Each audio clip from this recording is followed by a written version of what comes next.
we're looking at one of the shade structures that complements the Colinas Bluff Top Trail, which runs along the top of the Grand Palisades, or the edge of the Niguel Hills, which separates the community of Laguna Niguel from Mission Viejo.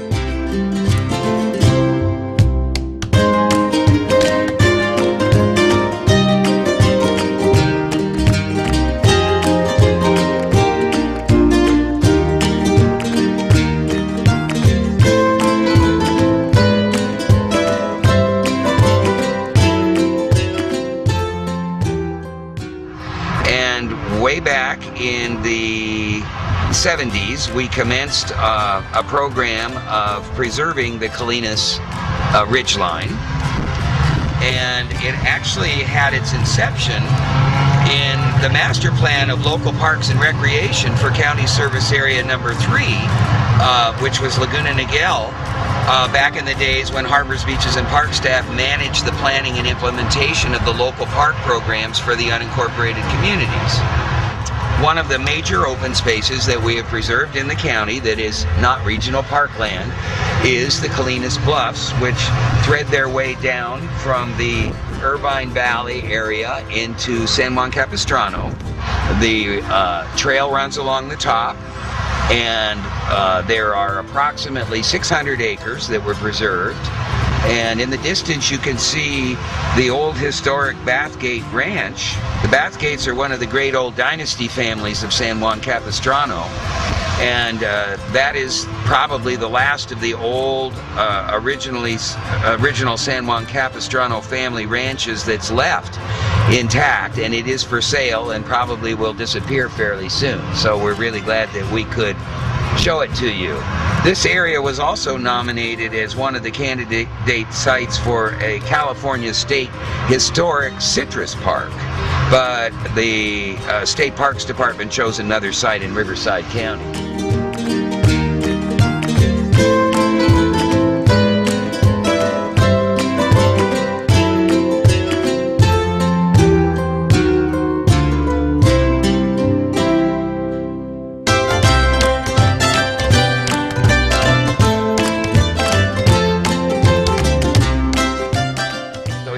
The Colinas Bluffs, part of the open space preservation program that has been implemented by Harbors, Beaches, and Park staff in the last 30 years, beginning about 1975. And there were other large open space complexes that were required that in Anaheim Hills, 950 acres, Rancho de los Alisos in Lake Forest, 950 acres, the Ladera Open Space Conservancy, the Donna O'Neill Conservancy, the latter of two of which are in the hands of a private nonprofit conservancy with one public member. But these other open spaces, the county owned and controlled and conveyed to the cities when they incorporated. So now the city of San Juan Capistrano owns the Colinas Bluffs.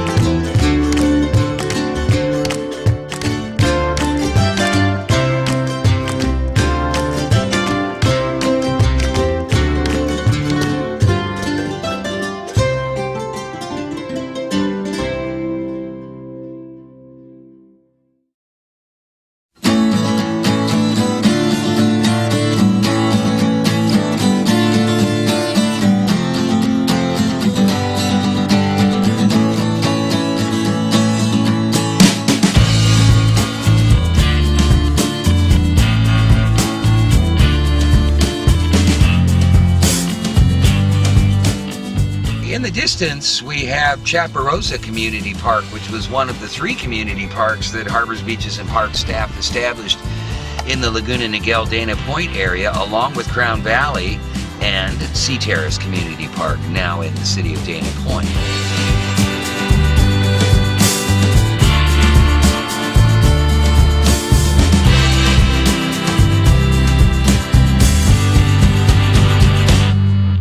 And we're looking down a large canyon here called Salt Creek Corridor.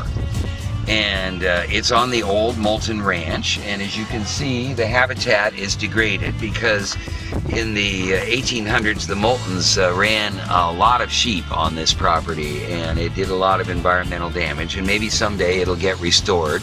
We required the developers on both sides of the canyon to dedicate the land, primarily from the Laguna Niguel Corporation and its successors and Bear Brand Ranch developers.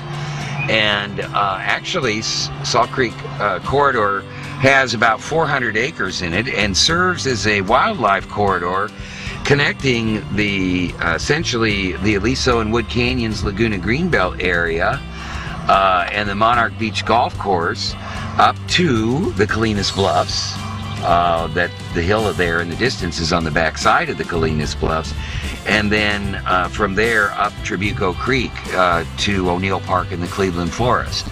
And that large tunnel that you can see in the distance is actually a tunnel that both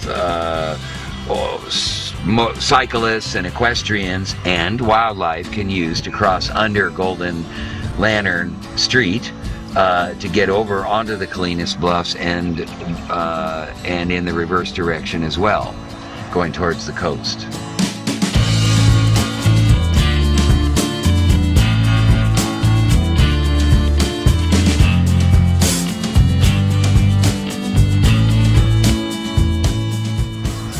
The county gave the fee title to the Salt Creek Corridor to the city of Laguna Niguel in the 1990s and retained a blanket open space easement over the entire canyon to assure that it would be preserved in open space in perpetuity. And so we have another example of a non-regional park open space on a grand scale here in the South County. And I want to comment briefly that a lot of these accomplishments would not have been possible without the conspiracy, to be really honest with you, that went on between myself and one particular board aide who was an executive assistant to Supervisor Thomas F. Riley, who was a retired Marine Corps Brigadier General who served on the Board of Supervisors for 20 years, numerous times as the chairman. Peter Herman had a very strong commitment to open space. If it wasn't for his savvy of working the corridors and the strong leadership that Supervisor Riley provided to get the other supervisors to support the open space program, I dare say we would have never accomplished 30 to 40,000 acres that we've acquired in the last 30 years.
And now we're at Crown Valley Community Park, which is another example of the stewardship role that the Harbors, Beaches, and Parks program played in establishing local and community active recreation facilities as distinct from passive recreation facilities in the regional parks in the form of community parks, such as this 52-acre community park in what is now the city of Laguna Niguel.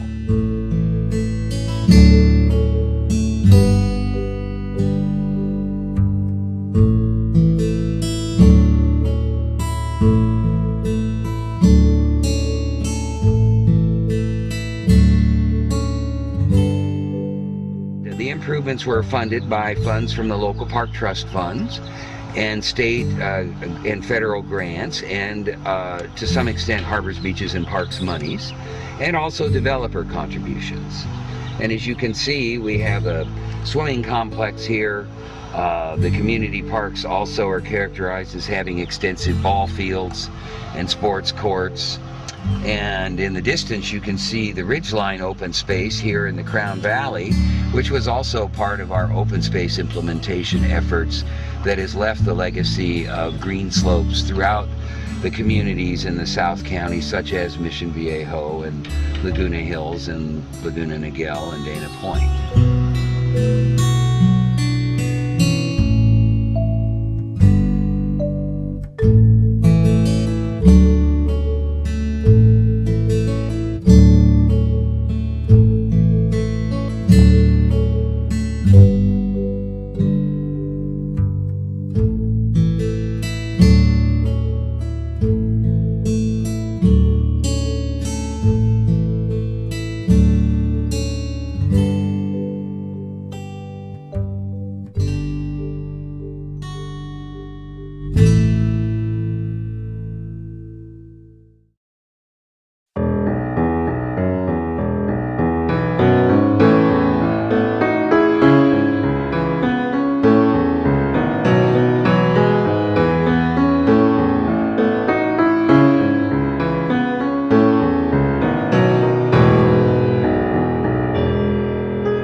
6 months after Mason Park came into existence, the Laguna Niguel Corporation gave birth to Laguna Niguel Regional Park here in the city of Laguna Niguel. Today, in 2005, it consists of 11 parcels of land totaling 234 acres, and we thought we'd show you the group picnic structure because it embodies really what the urban regional parks are all about.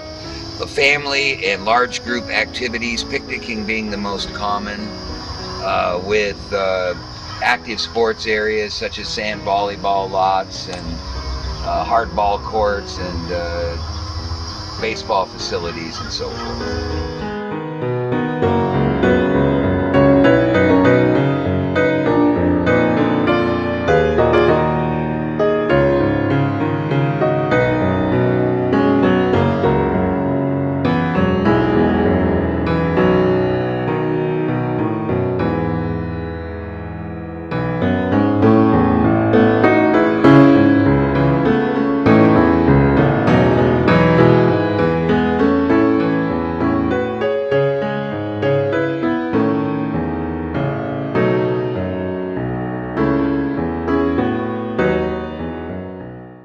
This program is among the efforts recognized in the Lifetime Achievement Award from the President of the United States in 2015. Supplemental information on the history of the Orange County Park System is included in the California State University Fullerton Center for Oral and Public History, interview number 2061 of Eric Jessen by Joanna Brand, published in 2008.